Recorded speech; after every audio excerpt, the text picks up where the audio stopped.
कांग्रेस का प्रतिनिधित्व सोमवार को दिल्ली में चुनाव आयोग के कार्यालय पहुंचा। प्रतिनिधिमंडल ने कहा पार्टी के घोषणा पत्र को लेकर प्रधानमंत्री नरेंद्र मोदी की मुस्लिम लीग वाली टिप्पणी सहित कई मुद्दों की शिकायत की और कार्रवाई की मांग की। इस प्रतिनिधिमंडल में कांग्रेस के राष्ट्रीय प्रवक्ता पवन खेड़ा, पूर्व केंद्रीय मंत्री सलमान खुर्शीद समेत कई लोग शामिल थे। खुर्शीद ने कहा, प्रधानमंत्री अपने भाषणों में जो कहते हैं उससे हमें बहुत दुख होता है।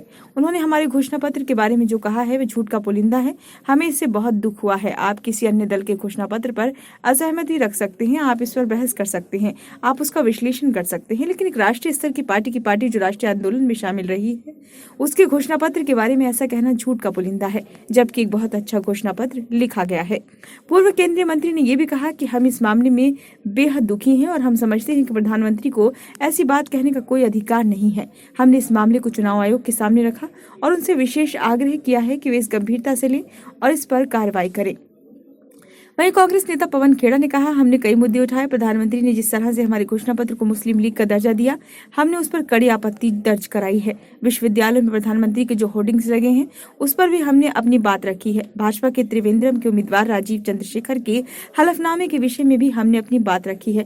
हलफनामे में कई त्रुटियां हैं, जानबूझकर गलतियां की गई हैं। खेड़ा ने कहा, जिन यूट्यूब चैनल को सूचना एवं प्रसारण मंत्रालय बिना बताए बंद कर रही है ये उनके अधिकार क्षेत्र में नहीं है। चूंकि चुनाव घोषित किए जा चुके हैं, चुनाव आयोग को इसकी सिफारिश करनी चाहिए कि वे किस यूट्यूब चैनल को हटाना चाहे या न हटाना चाहे। मंत्रालय अभी कार्यवाहक सरकार का है, उसके पास ये अधिकार नहीं है कि वे अभिव्यक्ति की आजादी पर इस तरह की पाबंदियां लगाए। प्रधानमंत्री ने उत्तर प्रदेश के सहारनपुर में चुनावी सभा में कहा कि कांग्रेस के घोषणा पत्र में वही सोच झलकती है जो आजादी के आंदोलन के समय मुस्लिम लीग में थी। कांग्रेस के घोषणा पत्र में पूरी तरह मुस्लिम लीग की छाप है और इसका जो कुछ हिस्सा बचा रह गया उसमें वामपंथी पूरी तरह हावी हो चुके हैं। कांग्रेस इसमें दूर दूर तक दिखाई नहीं देती है। इसके बाद कांग्रेस ने भाजपा पर बांटने की राजनीति करने का आरोप लगाया था और दावा किया था कि प्रधानमंत्री ध्यान भटकाने की रणनीति अपना रहे हैं। कांग्रेस महासचिव जयराम रमेश ने कहा था, प्रधानमंत्री को अपना इतिहास मालूम नहीं है, क्योंकि कोई और नहीं बल्कि मुखर्जी ही थे जो उस समय हिंदू महासभा के अध्यक्ष थे और मुस्लिम लीग के साथ बंगाल में गठबंधन सरकार का हिस्सा थे।